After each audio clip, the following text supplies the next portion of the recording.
I guess it's been quite a while since I've done a video, and I'm sure that everybody is quite well aware of the current events. Um, I've been seeing a lot of posts that condemn the violence that is happening since the murder of George Floyd. Um, where there's no excuse to riot, there's no excuse for the violence. It's hurting the cause of equal rights. And I posted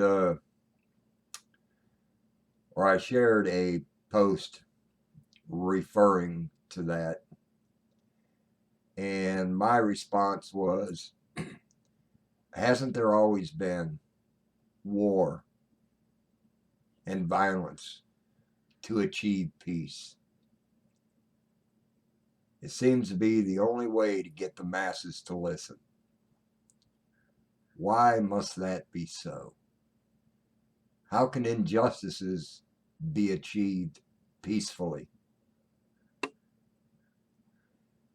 Because it has been attempted throughout our history only to be faced with violence. What does that say about the people of this country? When peaceful protests turn into violence, because doing it peacefully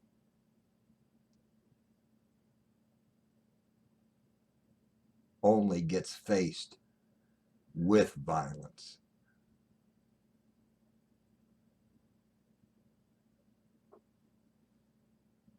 When slaves tried to escape their owners just to seek freedom, they were beaten, they were raped, they were whipped, or they were killed for seeking freedom.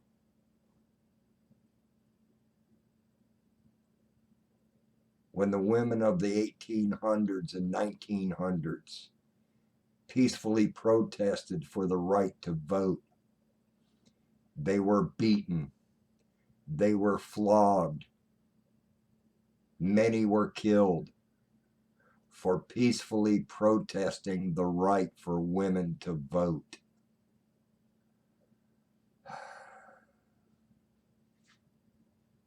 I was 11 years old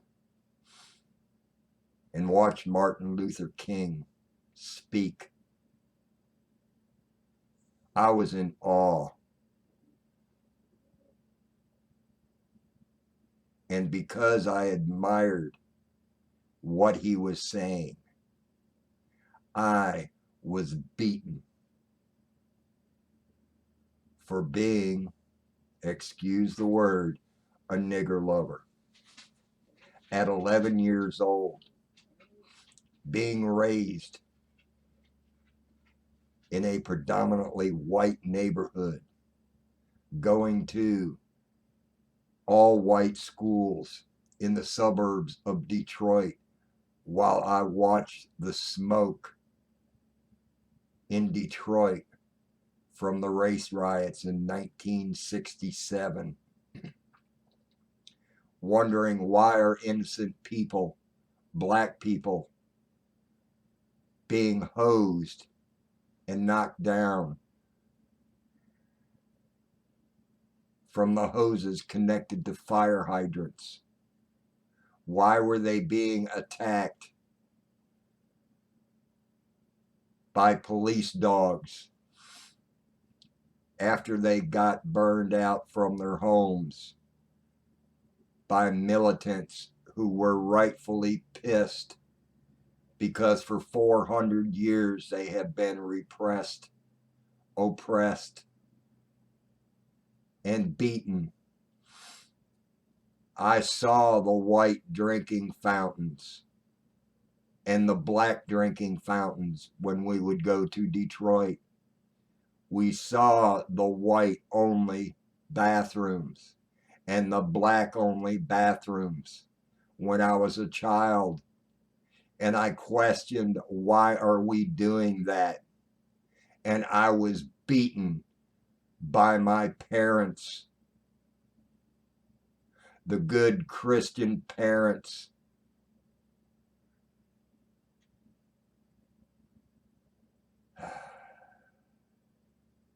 When I was stationed in Barksdale Air Force Base, Louisiana, in 1978, 5 years after the passage of the Equal Rights Amendment, there were signs on the lawns outside of the base.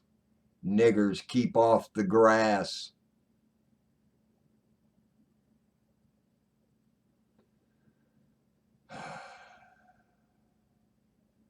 When is it going to end?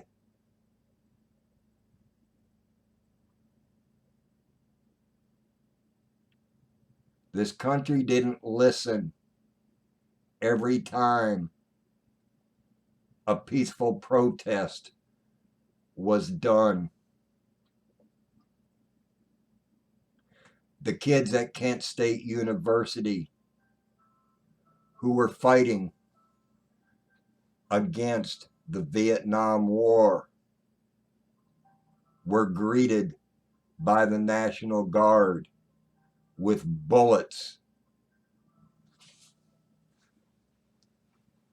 And one student was killed. And you wonder why there is violence and riots. Why is that the only way that this country will listen and do anything to correct the hundreds and hundreds of years of wrongs? I don't agree that the violence should happen, but that seems to be the only way to get people to listen. And I'm sure there's going to be many, many comments negatively saying that this is wrong. Yes, it's wrong. But why has it always been necessary throughout our entire history? I don't get it. Why for 400 years and more does it take violence to get this country to listen? Because they won't. There's always going to be bigotry. There's always going to be hatred. Why can't we just learn to love each other for what we are? Yes, there's white people that get wrongfully killed, and it doesn't make the media because the percentage of black people and brown people and Asian people and Mexican people and Puerto Rican people, Latino people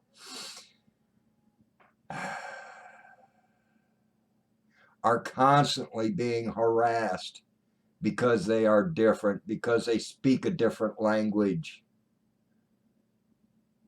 This is the country of the free. I was willing to die for all of these people. I never gave up my oath to defend all people, including the illegal immigrants that are coming here. Try making $5 a day and coming up with the $1,000 it takes just to send in an application. And then the tens of thousands of dollars it takes, and the 10 and 20 years it takes to become legal. My Puerto Rican friends are constantly being discriminated against because they speak Spanish. They look Mexican. They look like they're from South America. Guess what? There are more Spanish-speaking people in this world than there are English-speaking people. They are the majority of the world, the Spanish people, Spanish-speaking people, the Latinos. We need to stop this. The lady who wants to call in on a black man because he told her to do what was supposed to be done, keep her dog leashed. Barbecue Betty harassing people. A lady harassing people because they're playing their music. Their music. What, are you going to harass me because you don't like country music? No, I'm white. You're not going to bother me because I'm white. But for Latino people, they're going to be harassed for playing their musica, the musica that they love, the musica that I love. I don't understand a lick of the language, but I sure love their music.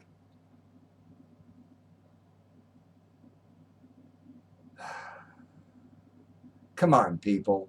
Stop this. I'm talking to you white folk. Stop it. Grow up. Become an American. You were born here. If you are naturalized, we're all Americans. We the people. You have created this monster. It's time for you to get back in your closet and stop this hatred.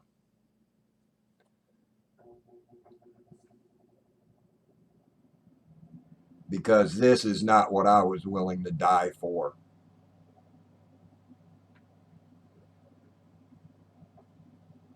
I had a sergeant roughhouse a black man. He had gone into an aircraft on base. I just happened to see it out of the corner of my eye. I didn't see that the person was black, white, Latino. I just saw a person go into an aircraft. As soon as we apprehended that man, I realized that he had a mental disability. At the time, I didn't know what it was. I just knew that he wasn't quite right. We had apprehended him. We had handcuffed him. And being the junior police officer,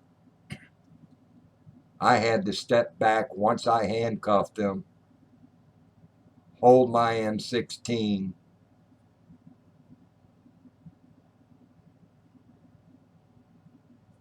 while my superior sergeant began to frisk him, kicking his legs out, slamming his head onto the vehicle hood on a 90-degree hot day in the sun on a dark police cruiser. You couldn't keep your hand on the hood of that car. It was running. It was hot. My sergeant slammed this guy's head onto the vehicle while handcuffed. While I'm standing there with an M16, that man could go nowheres. And he was mentally impaired.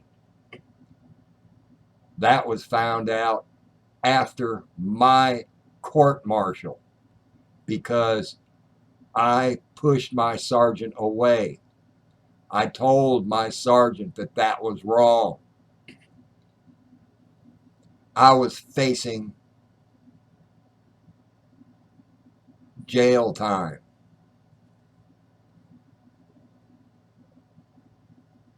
For going against my superior officer. I was up for 2 Article 15s. My career was on the line. I was found innocent. I was found to be justified. My sergeant was busted down to a senior airman because of his illegal behavior. But off of base, I wouldn't have been able to do that. I'd have been fired from a civilian police department. I'd have been beaten by my fellow officers. That's why I did not become a civilian police officer in the 70s, because racism was still alive and well. And it is still alive and well.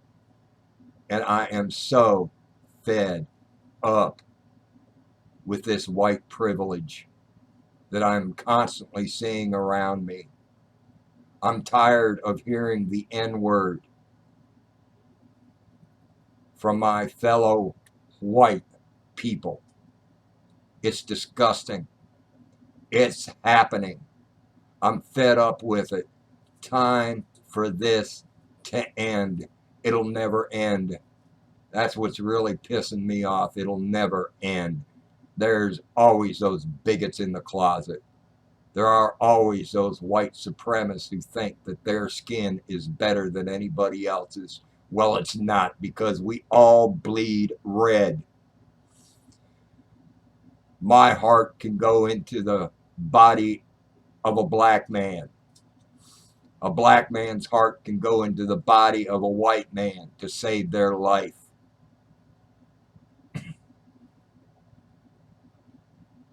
You want to turn this religious? Read your Bible. I'm done here. Let the hate comments begin.